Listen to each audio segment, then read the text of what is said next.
Good morning students, कैसे हैं आप सब। देखिए आज 5 सितंबर है, टीचर्स डे। आप जानते होंगे आज टीचर्स डे है। पिछले सालों में हमने टीचर्स डे आपके साथ मनाया हुआ है। ये साल थोड़ा अलग है आपके लिए भी और हमारे लिए भी।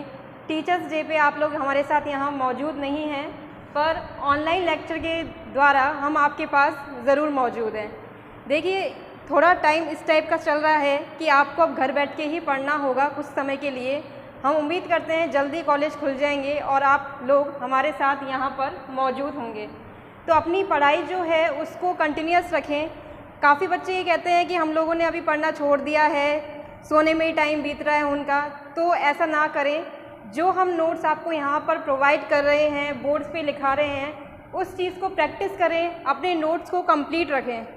कोई चीज़ समझ में नहीं आ रही है तो आप हमको बता सकते हैं जब आपसे पूछा जाए, और अपना जो भी टॉपिक है उसे कॉन्सेप्ट को क्लियर रखें, वीडियो को टाइमली देखें। ऐसा नहीं है वीडियो इकट्ठे कर लिए एक साथ देख लेंगे बाद में देख लेंगे, नहीं, आप उसको कंटिन्यूसली देखते रहें। जैसे आप कॉलेज में आके पढ़ते थे उसी तरह से अपना एक टाइम शेड्यूल बनाएं और ऑनलाइन लेक्चर्स को भी लें, सीरियसली लें, ठीक है। क्योंकि ये देखिए अब सेशन काफ़ी टाइम निकल गया है, चल रहा है, काफ़ी टॉपिक्स हो चुके हैं। अगर आप इनको छोड़ देंगे तो नेक्स्ट जो आप जब कॉलेज आएंगे तो उन चीज़ों को कवर करने में बहुत दिक्कत आएगी आपको, ठीक है। तो देखिए सबसे पहले ये बात हो गई टीचर्स डे के बारे में। टीचर्स डे आज है 5 सितंबर है, उसके बारे में बात हो चुकी है। तो अब हम अपने टॉपिक पे आते हैं। नेक्स्ट क्लास चल रही है तो टॉपिक समझते हैं, कौन सा टॉपिक है हमारा नेक्स्ट।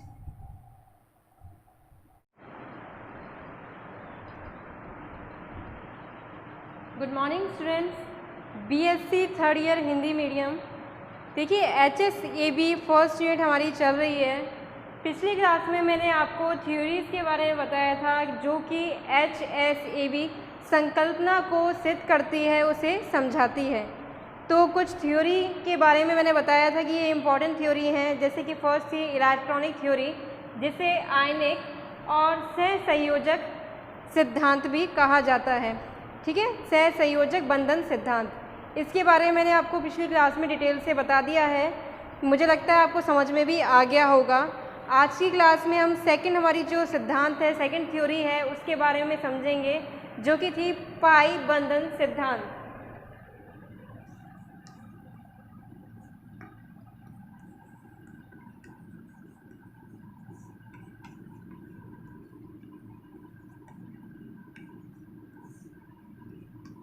Pi bonding theory. देखिए जो पाई बंधन सिद्धांत है उसे चैट और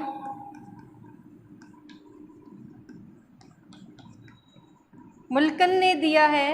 ये साइंटिस्ट हैं जिन्होंने ये सिद्धांत दिया, और उन्होंने ये कहा कि जो मृदु होते हैं, पहले मैं इसको एक्सप्लेन कर देती हूँ, उसके बाद आपको लिखवा दूँगी।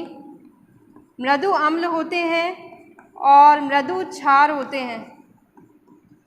इन दोनों में जो बॉन्डिंग होती है वो कुछ इस तरह से होती है कि जो धातु आयन है, मेटल आयन है, अपने इलेक्ट्रॉन्स को दान करता है लिगेंड को। इस तरह से दान होगा कि मेटल आयन्स तो दे रहा है और लिगेंड जो है इलेक्ट्रॉन्स को ले रहा है। इसके पीछे कारण क्या होता है, देखिए मृदु अम्ल में शिथिल बंध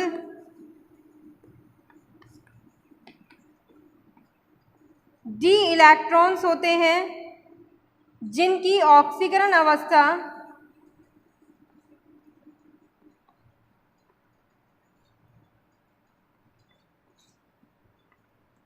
अवस्था कम होती है, ठीक है। अब यहाँ पर मृदु क्षार की बात करें, मृदु क्षार में दो केस हो सकते हैं, या तो वो हो फॉस्फोरस, आर्सेनिक, सल्फर, आयोडीन, जिसमें डी कक्षक होते हैं,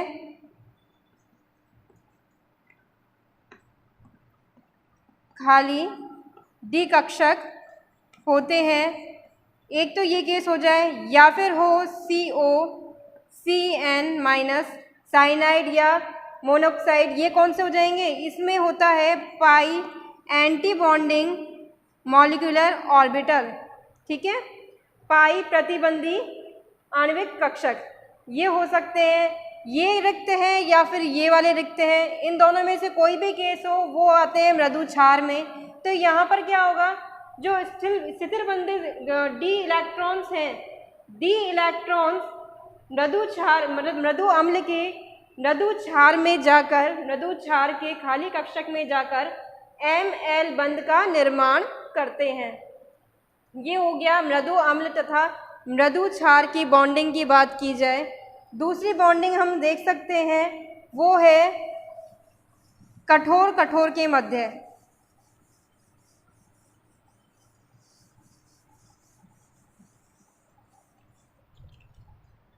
कठोर अम्ल और कठोर क्षार की बात की जाए, देखिए यहाँ पर जो बंधन है वो विपरीत होता है। यहाँ पर जो लिगेंड है वो अपने इलेक्ट्रॉन्स देकर, मेटल आयंस में इलेक्ट्रॉन्स देकर पाई बंध बनाता है। उसमें जो पाई बंध बन रहा था वो बन रहा था, मेटल दे रहा था और लिगेंड ले रहा था। यहाँ पर विपरीत बन रहा है। तो देखिए सबसे पहले जो कठोर अम्ल की बात की जाए, कठोर अम्ल में खाली डी कक्षक होते हैं, खाली डी कक्षक होते हैं, जबकि कठोर क्षार वाले केस में जो एग्जाम्पल है वो हो गया F- O2-। यहाँ पर पूर्ण भरे P कक्षक होते हैं। तो इन कक्षकों के जो इलेक्ट्रॉन्स हैं वो यहाँ पर खाली डी कक्षकों में जाकर Ml पाई बंध का निर्माण करते हैं, और ये वाला जो पाई बंध है वह पहले वाले पाई बंध से अलग हो गया, ठीक है। तो इसको अब लिखना कैसे है उसको मैं आपको एक्सप्लेन करती हूँ, किस तरह से आप इसको लिखोगे।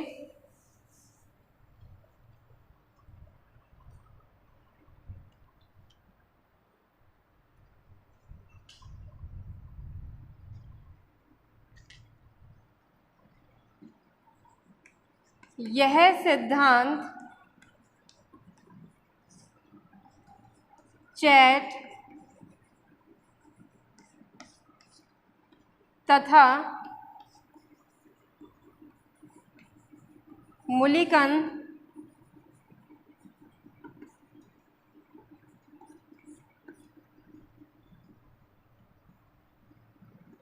ने दिया। ये दोनों साइंटिस्ट हैं जिन्होंने ये सिद्धांत दिया। उनके अनुसार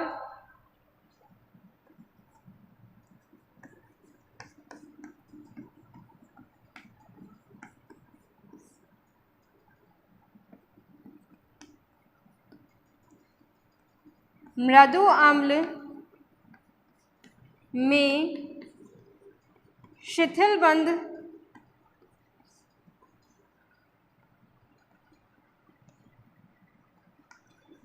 डी इलेक्ट्रॉन्स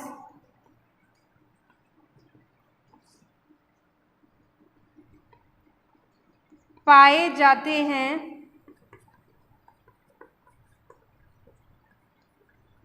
जिनकी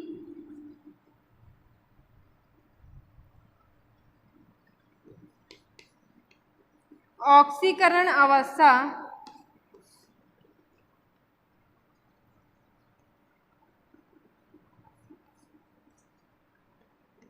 निम्न होती है।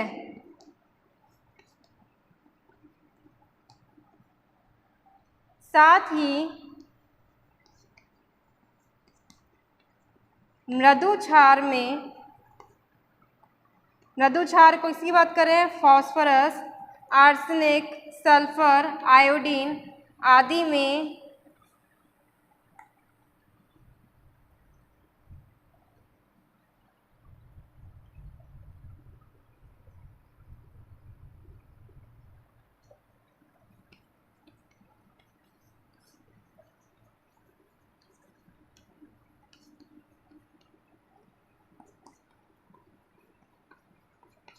खाली डी कक्षक पाए जाते हैं और मृदु क्षार COCN माइनस आदि में खाली पाई एंटी बॉन्डिंग एमोस पाए जाते हैं।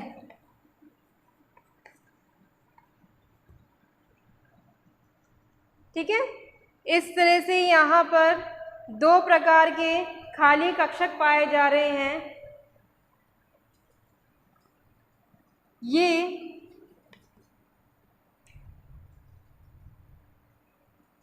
धातु आयन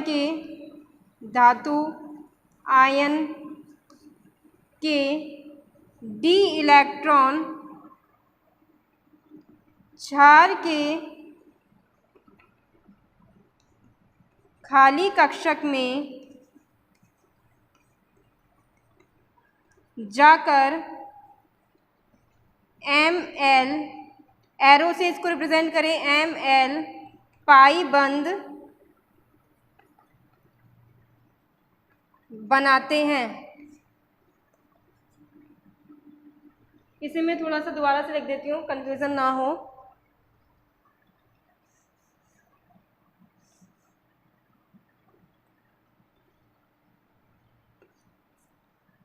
Ml पाई बंद बनाते हैं।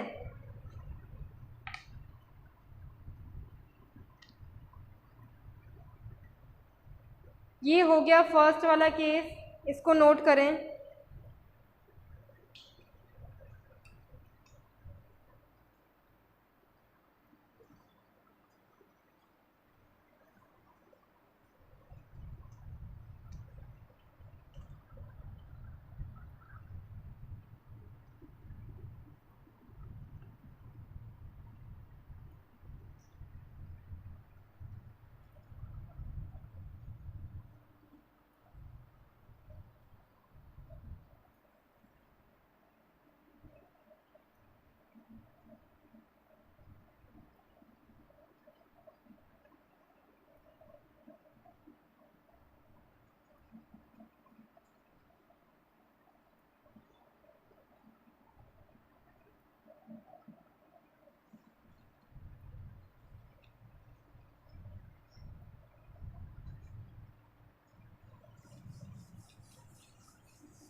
अब देखिए यहाँ पर जो पाई बॉन्डिंग बन रही है उसे किस तरह से ऑर्बिटल डायग्राम में कक्षक चित्र में हम किस तरह से इसे लिखेंगे, बनाएंगे, वो देखते हैं।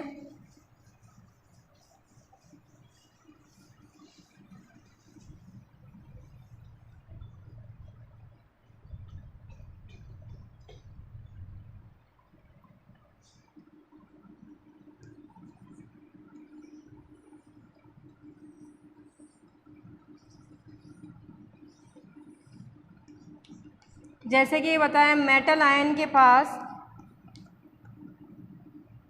भरे हुए डी कक्षक हैं और जो लिगेंड है, लिगेंड में हम मान लेते हैं फॉस्फोरस वाला केस है। ठीक है, तो इस तरह से यहाँ पर इसको हमने खाली दर्शा दिया।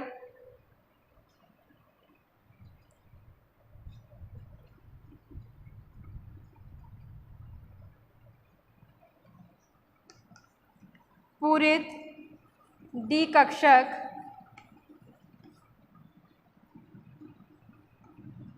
खाली डी कक्षक। ठीक है, सेकंड वाला जो केस है ये तो फॉस्फोरस वाला फर्स्ट वाला केस हो गया। इसी के अलावा मैंने दूसरे जो मृदु क्षार बताए थे, अब उनको देखते हैं। M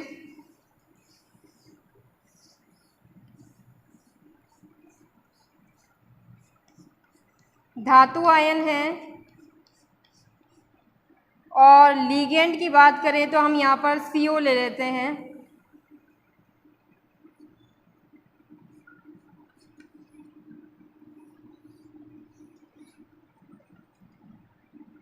इसका खाली कक्षक, इसको दोबारा से ड्रॉ कर रही हूँ मैं।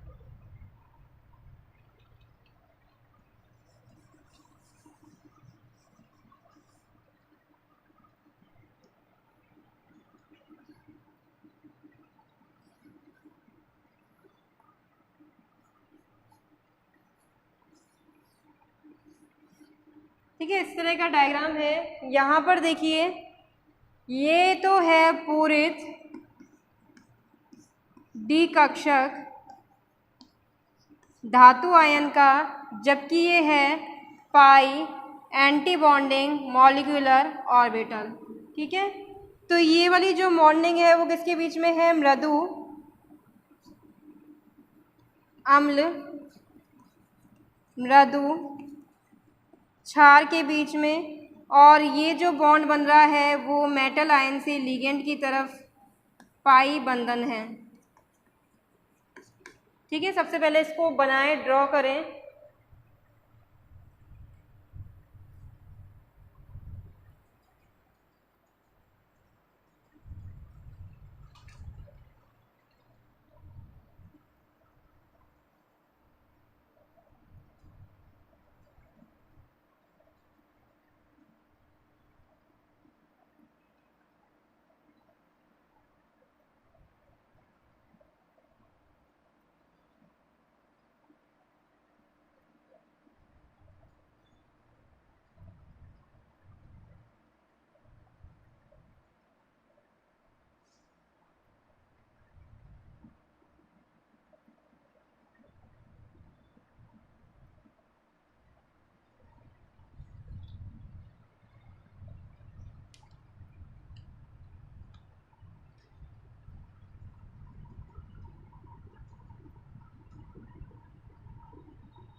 तो पाई बंधन सिद्धांत में हमने सबसे पहला बंधन देख लिया मृदु अम्ल तथा मृदु क्षार के मध्य, जो कि है M से L की तरफ पाई बंधन। ठीक है, तो अब इसके बाद हम कठोर अम्ल तथा कठोर क्षार की बात करते हैं।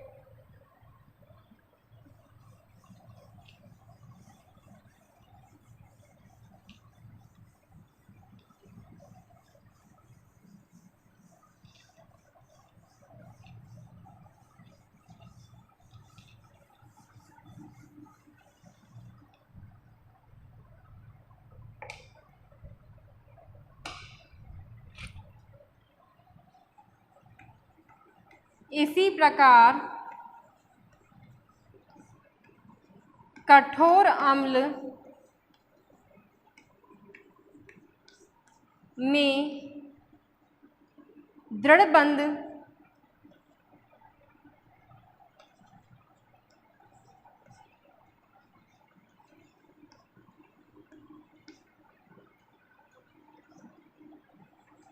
डी इलेक्ट्रॉन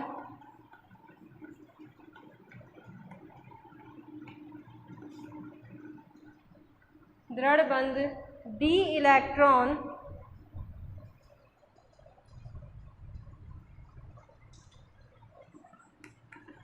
पाए जाते हैं, साथ ही खाली डी कक्षक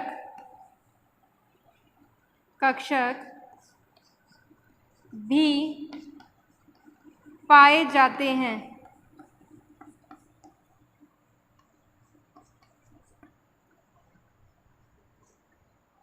कठोर क्षार में कठोर क्षार एग्जाम्पल भी लिख दो इसके, F-O2- आदि में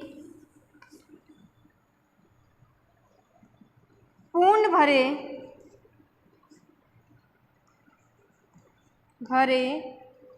P कक्षक पाए जाते हैं। पूर्ण भरे P कक्षक पाए जाते हैं, अतः लिगेंड क्या है? यहाँ पर लिगेंड है क्षार अपने P इलेक्ट्रॉन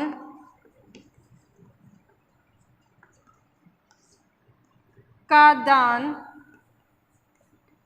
धातु आयन के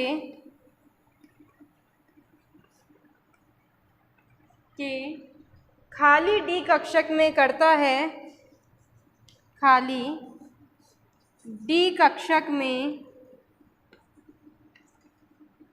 करता है,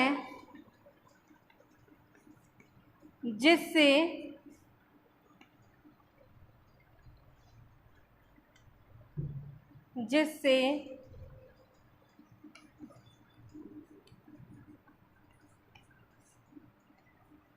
L से M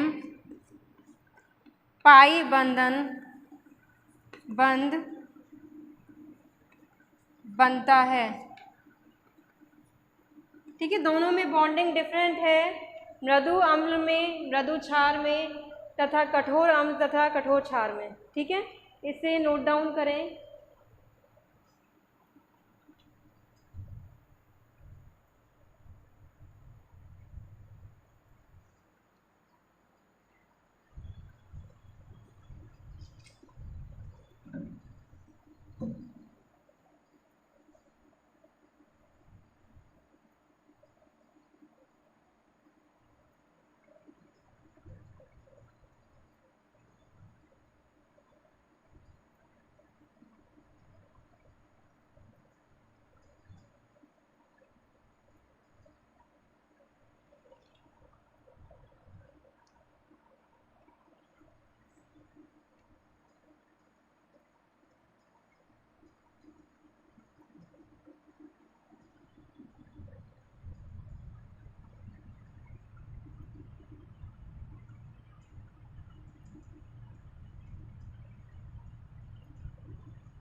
अब नेक्स्ट इस कठोर अम्ल तथा कठोर क्षार का भी हम डायग्राम देख लेते हैं किस तरह से बनेगा।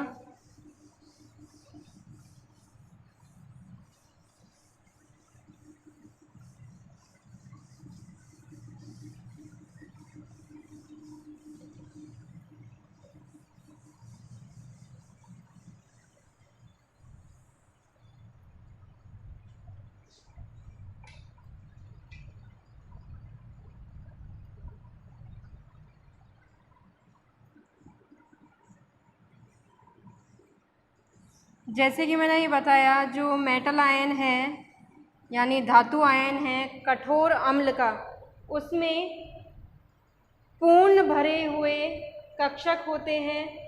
पूर्ण भरे हुए कक्षक कौन से होते हैं? यहाँ पर जो इलेक्ट्रॉन्स हैं, बाह्य डी इलेक्ट्रॉन सबसे पहले तो दृढ़ बंध होते हैं, उनको आसानी से निकाला नहीं जा सकता।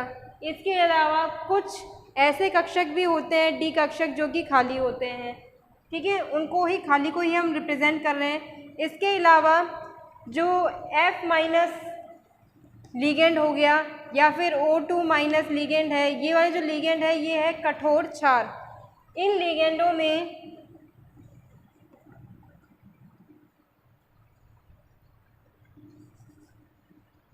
पूर्ण भरा P कक्षक होता है। इस डायग्राम को मैं दोबारा से ड्रॉ कर रही हूँ एक बार।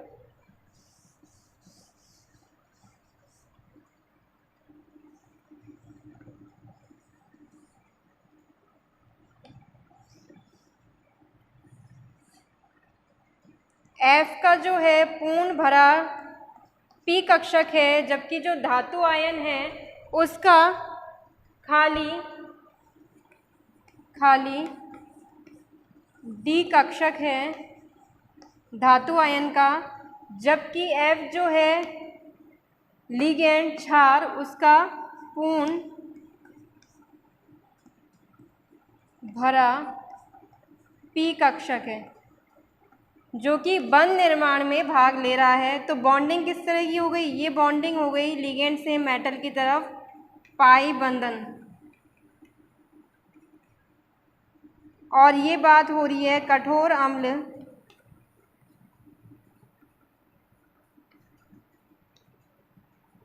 कठोर क्षार की। ठीक है, तो इसे भी नोट करें, बनाएं इसे।